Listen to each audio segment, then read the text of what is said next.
This is the 400 series highway in Toronto, just a little bit north of Toronto. All those people on the other side are heading in from the burbs into the city of Toronto area to go to work today. And I gotta tell you, it's a really nice feeling on a Tuesday to be heading the other direction, heading towards a lake to go sea-dooing today and not going to work. Oh, the joys of retirement. I love it so much every day.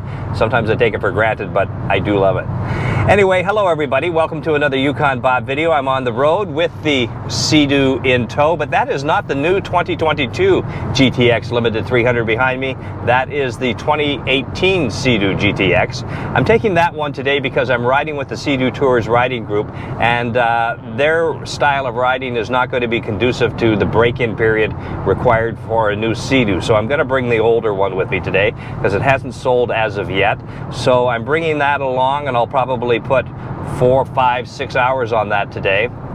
And the new one requires sort of a variant of the RPM speeds up and down, not traveling at sustained speed for any length of time for at least the first 10 hours until it breaks in. And I know that won't be the case with the Sea-Doo Tours riding group. They'll be going at sustained speeds for periods of time. So I'm bringing the old one with me today. There is somebody coming to look at it tonight, so maybe it'll be sold tonight. He sounds serious. We'll see how that all turns out. Heading up to Georgian Bay today, about an hour, 20 minutes from where I live to get up there, meeting the group of guys up there.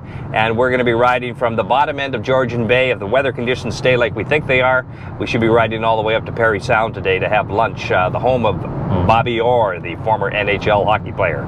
So that's the plan for today. We'll see how it works. I have no idea how many people are coming along on the ride for today. We'll find that out when we get up there. So I will see you at a place called Wabashine, the bottom end of Georgian Bay, in just a bit.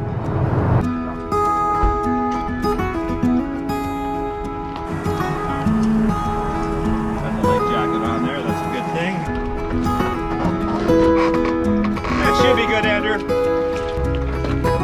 Good to go.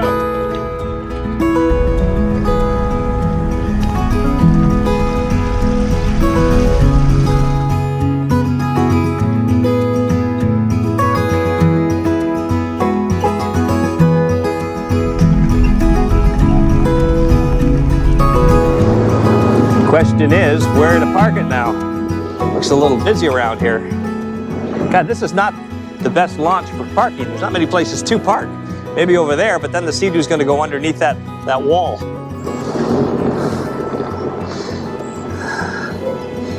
Maybe up here.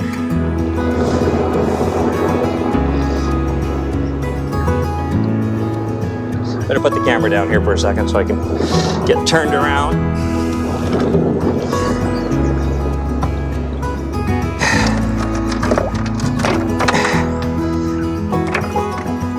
All right, that should work for now. I got to get a power cord for this iPhone. I took it off for the old Sea-Doo, or this Sea-Doo, and put it on the new one, so I don't have a power cord yet for the iPhone. I'll have to get one of those so I can get that hooked up. We will need power on that today. This may be for his camping outfit or something. Got a coffee table back. Yeah, he's got a coffee table. He's bringing a coffee maker with us today so we can have coffee out there. I got a camera running on the back of the car. I got to go get that shut off. I got to get that shut off. There we go. And we'll take that with us. How was the drive in from Sarnia? It was spectacular. No trouble. Smooth sailing all the way. Yeah. Phil has $50 in gas ahead of all the rest of us even before he gets here. Yeah, I know. He's got a longer drive. So what was that, about 4 hours? About 4 hours, 15 minutes to get here. So he must like us, Andrew. He must like us. You know, I went up, I phoned King Bay Marine. Yeah. I said, so is your fuel dock open tomorrow? She says, yeah. I said, well, how much is your fuel? She says, $569 a liter. She just wanted to set it straight right away, right? She's probably got a lot of phone calls like that. How much is fuel on the water? $2.40 at their place, and where we're going, $2.59. It is what it is. Okay, I have got the suntan lotion on because we are going to need that today, and also a hat later on. And starting to sweat and perspire already. It's warm out here, but once we get going on the water, it'll cool down quite a bit. The guys have all left on me already. Got to catch them. I think they're out this way. I haven't got a count yet as to how many of us there are today, but got to be 6 or 7, maybe even 8 machines. We'll see. It's a nice day. It's been windy for the last little bit and everybody's kind of anxious to get out here, so it's going to be a full Sea-Doo riding day. This is one of our longer trips. If you go all the way up to Parry Sound, this is a full day. We won't be back here till 5:30, 6 o'clock, and this could be a 2-tanker of gas for the ride today. It's going to be an expensive day, but it is what it is. $30 already to park, launch, and retrieve the vessel from here, so it's gone up a little bit since last year.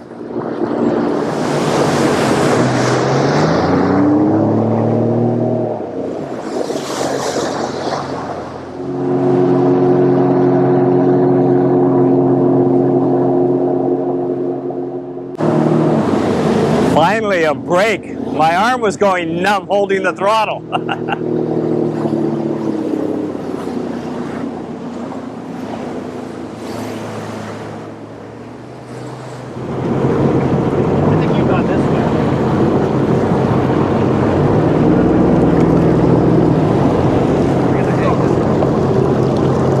So Scott, it's working. Excellent. It's all about the battery. It's all about the battery. And we were all saying last week, no, it's not the battery, it's not the battery, it's the modules. Well, it apparently is the battery. Good. You can't beat the Yamaha engine. You can't beat the Yamaha. No. It's definitely the battery. Well, that's good news. At least he didn't drive all the way up here today just to have to turn around and drive back home. He's going to get out for a ride today. So that's good news. It's going like... I'm a little lost where the hell we are. I don't even... Is this the top of Beausoleil now? That was Beausoleil over there. That big island on the right was Beausoleil. Yeah. Because I'm not really navigating here. I'm just following. Oh, yeah, I see now. Okay. That is Beausoleil there, yeah. All right. Stop for those rocks. That was Beausoleil. Okay. Because Just wanted to make sure you were. there's a really neat place up at the top of Beausoleil called Frying Pan Bay, and there's a park up in there, and you can camp up in there, but you got to register for that. But it's a beautiful camp spot. It'd be great for a Sea-Doo to camp up there because there's some nice sandy beaches, and then your camp spot is right there beside you, so you can just walk up and have your Sea-Doo right there. I was planning on doing that, but it was closed because of COVID for the last year or two, but maybe this year I'll have a chance to get up there. Whoa! And after just a little bit of a break, we're heading out. I'm in the chop.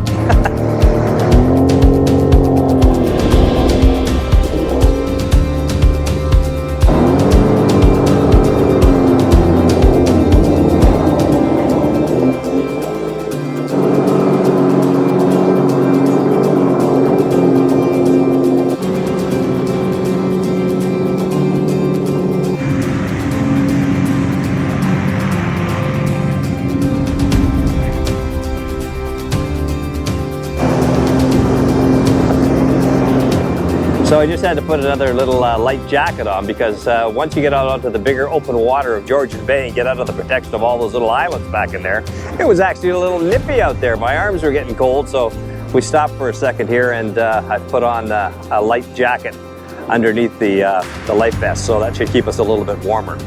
So we're about, I don't know, maybe not quite halfway to Parry Sound. Another hour and a half we should be up there, but everybody's having a good day today. No problem so far on the water. All the machines are running well, and everything seems to be working pretty good. By the way, what do you think of these new sunglasses? Do you like them? Just got them yesterday. They're polarized sunglasses, but they're a bit red in color, which is the first time I've ever had that. They might match the hat a little better. I don't know. They seem to be working pretty good, but yeah, just new to me. They think that I can hear them, but I've got my earplugs in. I don't know what the hell they're talking about. All I heard was Bob.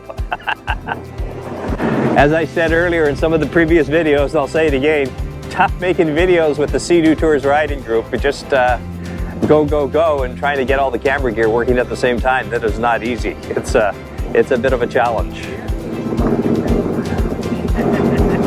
Probably one of my favorite places to ride, Georgian Bay. There's just so much variety out here. There's a lot of wilderness without cottages everywhere. The water's fairly clean. It'll warm up a little bit more towards July, August. You can swim in here. A lot of rock, pre-Cambrian shield sort of stuff. It's really pretty country. It's a big body of water.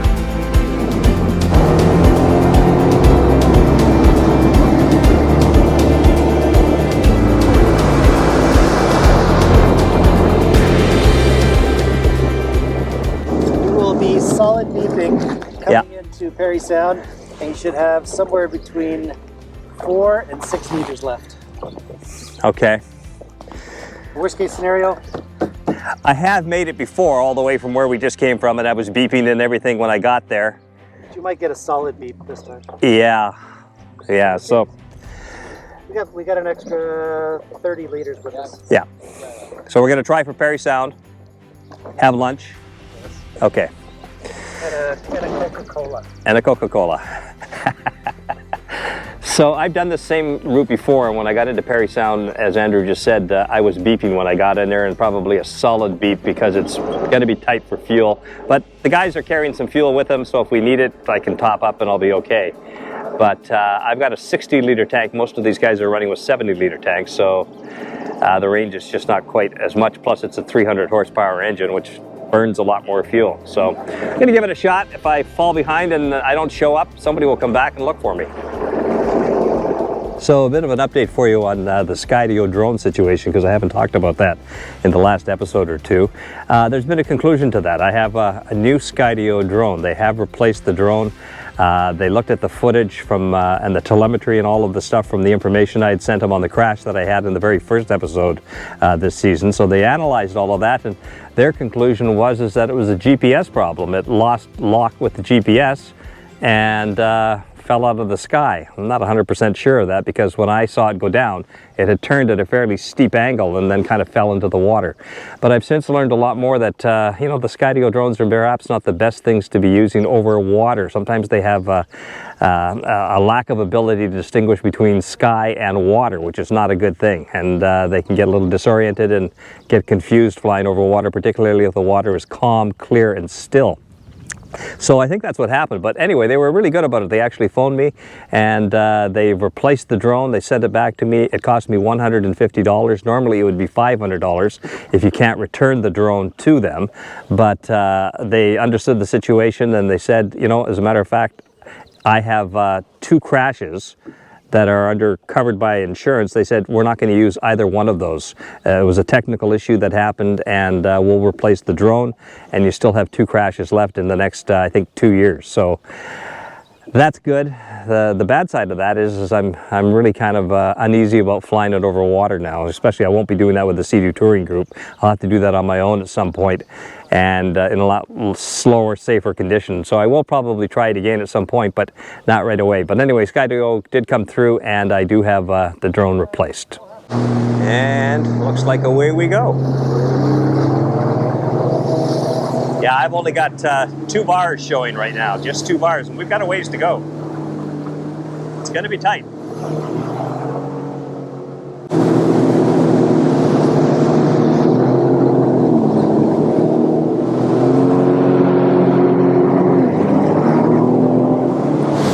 Whoa! So I'm now showing 1 bar, and it's flashing. The fuel light is on, 1 bar is left, and it's flashing, so this is going to be tight.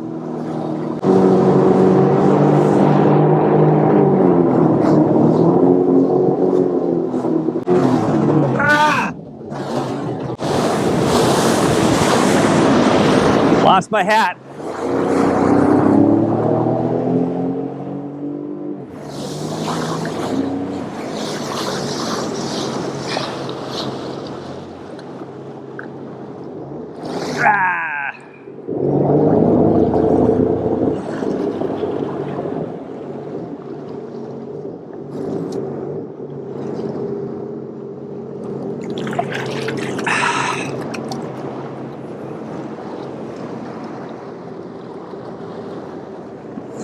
Okay, that's going to be a little bit wet.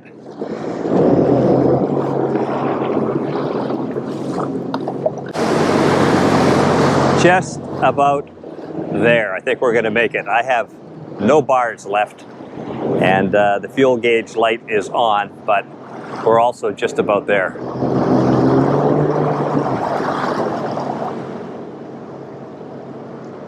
So that's pretty good, all the way from the bottom of Georgian Bay up to Parry Sound. I say that's pretty good. That's $150 of gas to do that. So, yeah, it's kind of expensive. But I made it. Here's a pretty big little cruise ship, the Pearl Mist.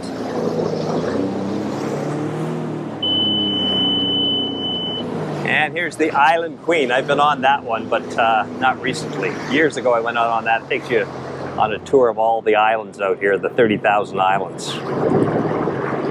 It's a nice little cruise. Nice way to get out and see Parry Sound area a little bit. That's probably where we're going to have lunch, that area straight ahead of us.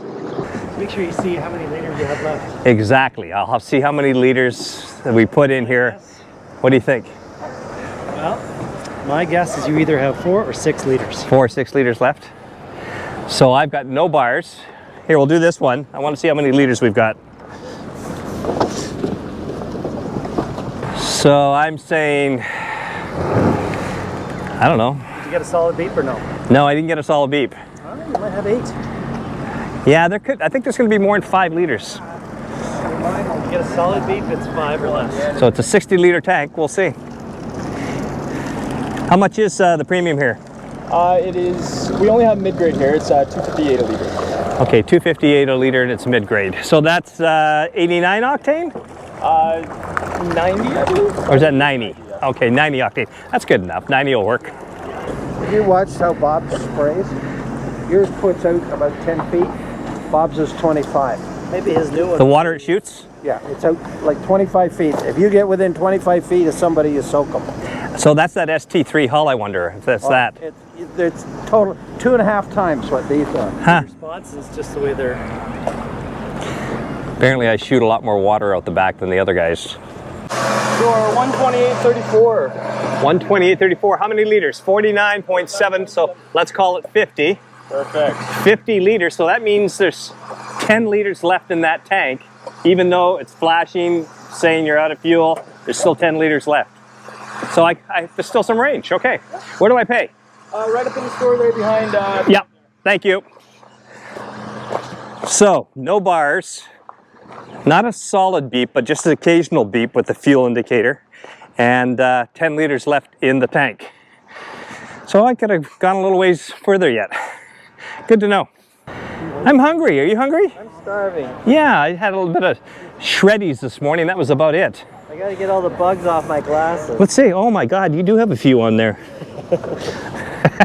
That's what happens when you're doing 75, 80 on the water. Yeah. The bug, when it hits your glasses, it's a splat. Look at this one. How do you like that guy? Right on the water.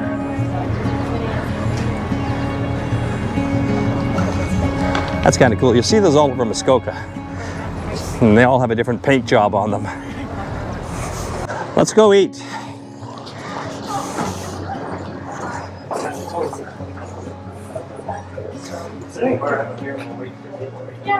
Yeah, we're the airways, but the restaurant won't take care of you. Oh, okay. Oh,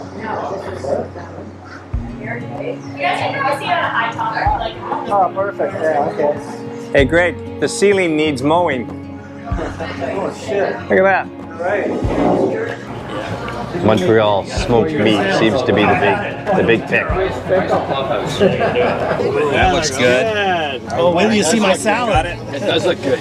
Oh, nice Montreal smoked meat. Oh, that does look tasty. Look at that. And I ordered sweet potato fries, but I don't think those are sweet potato. Okay, so that is lunch at Tailwinds, and I was sitting and baking in that sun there for a little over an hour, so I'm glad to be moving again and get out in the breeze a little bit. Sea-Doos are all down here, which is only just a few steps away.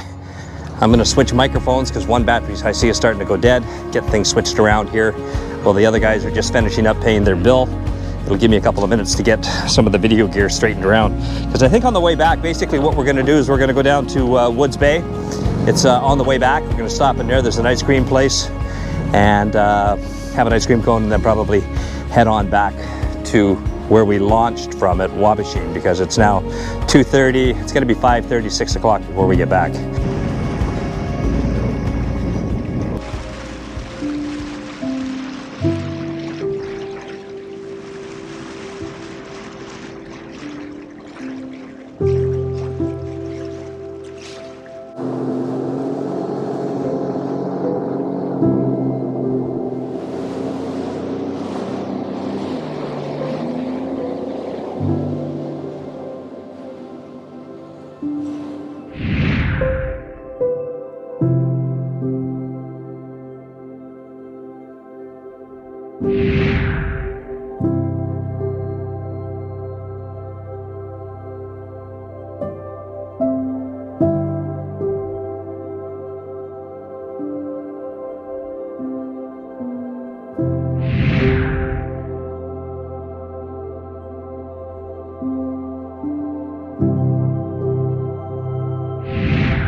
There's actually quite a bit of water coming down over those falls up there. That's more than I thought that there would be. The water is rushing more here than I've seen it in the past. A lot of times midsummer, this will be a lot calmer in here. And the water won't be coming down quite so quickly, but yeah, quite a flow today. Can't remember the name of those falls. Woods Bay, down the end of Arnold's Bay. Can't remember the name of them.